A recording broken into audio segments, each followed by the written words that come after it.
ในเช้าวันอาทิตย์ขณะที่ยังมืดอยู่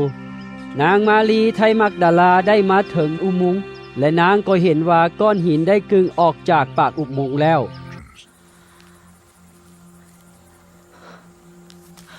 นางจึงไปหาซีโมนเปโตรและสาวกคนอื่นที่พระเยซูเจ้าหักนั้นแล้วบอกว่าพวกเขาได้เอาพระศพของพระองค์เจ้าออกจากอุโมงค์แล้วและพวกเขาบ่ฮู้ว่าพวกเขาเอาไปไว้ไสแล้วเปโตรกับสาวกคนอื่นนั่นก็ออกไปยังอุโมงค์ท่านทั้งสองแล่นไปแต่สาวกคนอื่นแล่นไวกว่าเปโตรมาฮอดอุโมงค์ก่อนลาวก้มลงเห็นผ้าปานกองไว้แต่ลาวบ่ได้เข้าไปทางในส่วนซีโมนเปโตรแล่นมาตามหลังจึงเข้าไปในอุโมงค์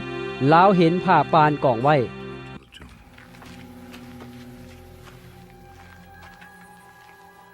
และผ้าพันหัวของพระองค์ที่บ่ได้กองใส่กับผ้าอื่นๆแต่พับไว้ต่างหากแล้วสาวกคนอื่นผู้ที่มาฮอดก่อนนั้นก็เข้าไปทางในเหมือนกันลาวได้เห็นและได้เสือในขณะนั้นพวกเพิ่นบ่เข้าใจในข้อพระคัมภีร์ที่มีเขียนไว้ว่าพระองค์จะต้องเป็นคืนมาจากตายแล้วสาวกทั้งสองก็กลับคืนเมื่อบ้านของตนฝ่ายนางมารีได้ยืนห้องไห้อยู่ข้างนอกอุโมงค์ในขณะที่นางกำลังห้องไห้อยู่นั้นนางได้ก้มเหลียวไปทางอุโมงค์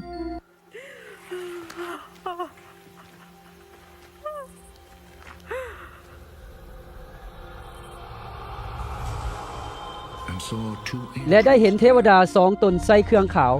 นั่งอยู่บอนที่พวกเขาวางพระศพของพระเยซูเจ้านางเอ้ยเป็นหยังเจ้าจึงห้องไห้นางตอบว่าพวกเขาได้เอาพระศพของพระองค์เจ้าของกันน้อยไปแล้วและกันน้อยบ่ฮู้ว่าพวกเขาไปไว้ไสเมื่อเว้าดังนั้นแล้วนางได้เหลียวหลังมาเห็นพระเยซูเจ้ายืนอยู่ที่นั่นแต่นางบ่ฮู้ว่าแม่นพระเยซูเจ้าพระเยซูเจ้าจึงถามนางว่านางเอ๋ยเป็นหยังเจ้าจึงห้องไห้เจ้าซอกหาผู้ใดนางคิดว่าเป็นคนรักษาสวนนางจึงตอบว่าท่านเอ๋ยท่านได้เอาพระศพของเพิ่นไปก็ยังน้อยฮู้ได้ว่าท่านเอาไปไว้ไสแล้วก็น้อยก็จะไปนำเอาพระศพของพระองค์ออกไปพระเยซูเจ้าจึงกล่าวแก่นางว่ามารีนางปิ่นหน้ามาหาพระองค์และเว้าเป็นภาษาเฮบเรอว่าลับโบนีแปลว่าพระอาจารย์พระเยซูเจ้ากล่าวกับนางว่าอย่าสูนวงเหนียวเฮาไว้เถาะเพราะเฮายังบ่ทันขึ้นไปหาพระบิดาเจ้าแต่ให้เจ้าไปหาพี่น้องของเฮาและบอกพวกเขาว่าเฮาจะขึ้นเมื่อหาพระองค์ผู้เป็นพระบิดาเจ้าของเฮาและพระบิดาเจ้าของพวกเจ้าจะเมื่อหาพระเจ้าของเฮาและพระเจ้าของพวกเจ้าดังนั้นนางมารีไทมักดาลาจึงไปบอกข่าวนี้แก่พวกสาวกว่าตนได้เห็นองค์พระผู้เป็นเจ้าและบอกพวกเพิ่นตามที่พระองค์ได้บอกแก่นางในคำวันเดียวกันนั้นคือวันอาทิตย์ซึ่งเป็นวันที่พวกสาวกร่วมกันอยู่ในห้องและปิดประตูใส่ไลไว้เพราะย่านพวกอยู่แล้วพระเยซูเจ้าก็เสด็จเข้ามายืนอยู่ท่ามกลางพวกเพิ่นพระองค์กล่าวว่าสันติสุขจงมีแก่เจ้าทั้งหลายเมื่อพระเยซูเจ้ากล่าวดังนั้นแล้วพระองค์ก็เดมือและปิ้นข้างของพระองค์ให้พวกเพิ่นเบิงพวกสาวกจึงเต็มไปด้วยความสมชื่นยินดีที่เห็นพระองค์เจ้าพระเยซูเจ้ากล่าวแก่พวกเพิ่นอีกว่าสันติสุขจงอยู่กับเจ้าทั้งหลายพระบิดาเจ้าได้ใส่เฮามาอย่างใดเฮาก็ใส่พวกเจ้าไปอย่างนั้น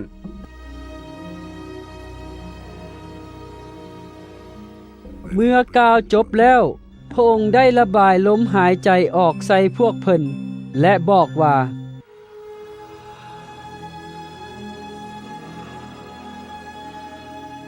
จงหับเอาพระวิญญาณบริสุทธิ์เจ้าเถิดถ้าเจ้าทั้งหลายจะยกความผิดบาปของผู้ใดความผิดบาปของผู้นั้นพระเจ้าได้ทรงยกเสียแล้วและถ้าพวกเจ้าทั้งหลายกักความผิดบาปให้อยู่กับผู้ใดพระเจ้าได้ทรงกักความผิดบาปให้อยู่กับผู้นั้นแล้ว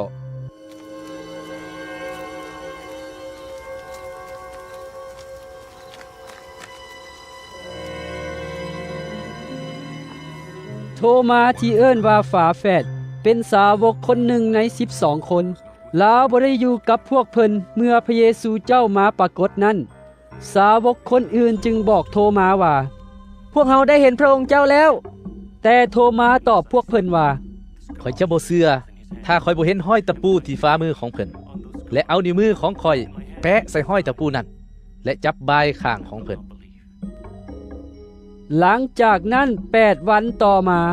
พวกสาวกของพระองค์ได้อยู่พร้อมเพรียงกันในเฮือนนั่นอีกโทมาก็อยู่นำพวกเพิ่นด้วยประตูก็ปิดและใส่ไหลก่อนไว้แต่พระเยซูเจ้าเสด็จเข้ามายืนอยู่ท่ามกลางพวกเพิ่นและกล่าวว่าสันติสุขจงมีแก่เจ้าทั้งหลายแล้วพระองค์ก็กล่าวต่อโทมาว่าจงเอานิ้วมือของเจ้ามานี้และลูบเบิงฝ่ามือของเฮาและเอามือของเจ้าแปะข้างของเฮาด้วยอย่าขาดความเสื่อแต่จงเสื่อโทมาตอบพระองค์ว่าพระองค์เจ้าของข้าน้อยและพระเจ้าของข้าน้อยพระเยซูเจ้ากล่าวต่อโทมาว่าพอเจ้าได้เห็นเฮาเจ้าจึงเสื่อบ่ผู้ที่บ่เห็นเฮาแต่ได้เสื่อก็เป็นสุขพระเยซูเจ้าเหตุการณ์อัศจรรย์อื่นๆอีกหลายประการต่อหน้าพวกสาวกของพระองค์แต่บ่ได้จดไว้ในหนังสือเล่มนี้การที่ได้จดเหตุการณ์เหล่านี้ไว้เพื่อเจ้าทั้งหลายจะได้เชื่อว่าพระเยซูเจ้าเป็นพระคริสต์พระบุตรของพระเจ้าและโดยทางความเชื่อในพระนามของพระองค์นั้นพวกเจ้าจะมีชีวิตต่อมาพระเยซูเจ้าได้สำแดงแก่พวกสาวกอีกครั้งหนึ่งอยู่แคมป์ทะเลสาบติเบเรียเหตุการณ์เกิดขึ้นดังนี้ซีโมนเปโตรโทมาที่เอิ้นว่าฝาแฝดนัทนาเอลไทบ้านกานาแขวงคาลิเลลูกชายทั้งสองของเซเบียดายและสาวกของพระองค์อีก2 คนก็อยู่พร้อมหน้ากันซีโมนเปโตรบอกพวกเพิ่นว่าข่อยจะไปหาป่าพวกเพิ่นตอบว่าพวกเฮาก็จะไปกับเจ้าด้วยแล้วพวกเพิ่นก็ลงเหือไปแต่ในคืนนั้นพวกเพิ่นบ่ได้ป่าจักโตเมื่อหุงเศร้ามาพระเยซูเจ้ายืนอยู่แคมป์ฟังแต่พวกสาวกบ่ฮู้ว่าแม่นพระองค์พระองค์ถามพวกเพิ่นว่าลูกเอ้ยพวกเจ้ามีของกินบ่พวกเพิ่นตอบพระองค์ว่าบ่มีพระเยซูเจ้าบอกพวกเพิ่นว่าจงถิ่มมองลงเบื้องขัวของเรือแล้วพวกเจ้าจะได้ปลา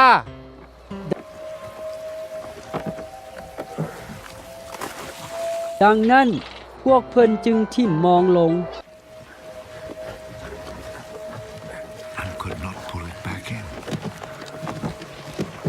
มองถึกป่าหลายจนดึงมองขึ้นบ่ได้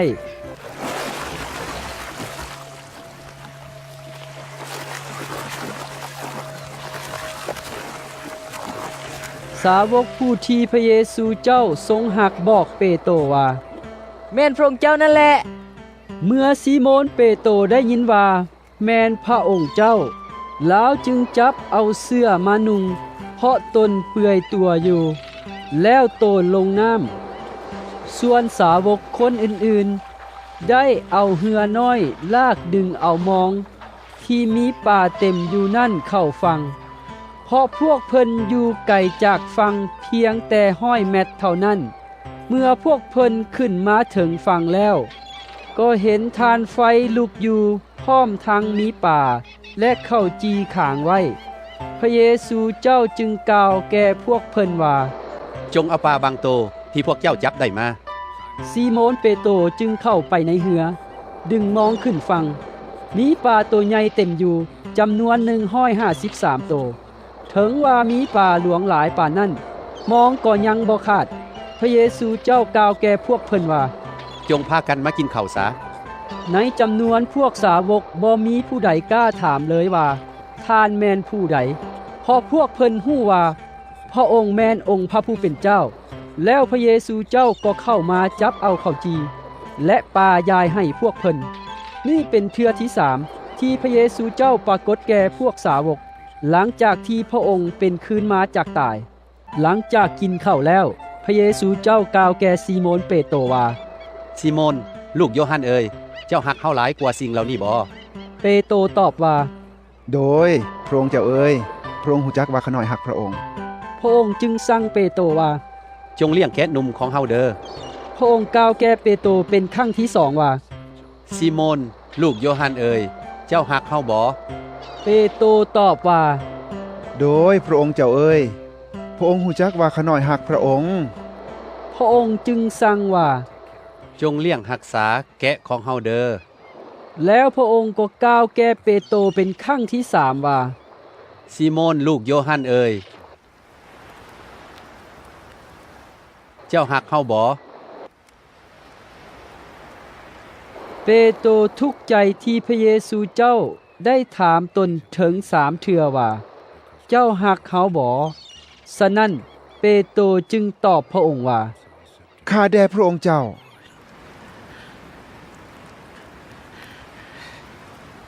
พระองค์หูจักทุกสิ่ง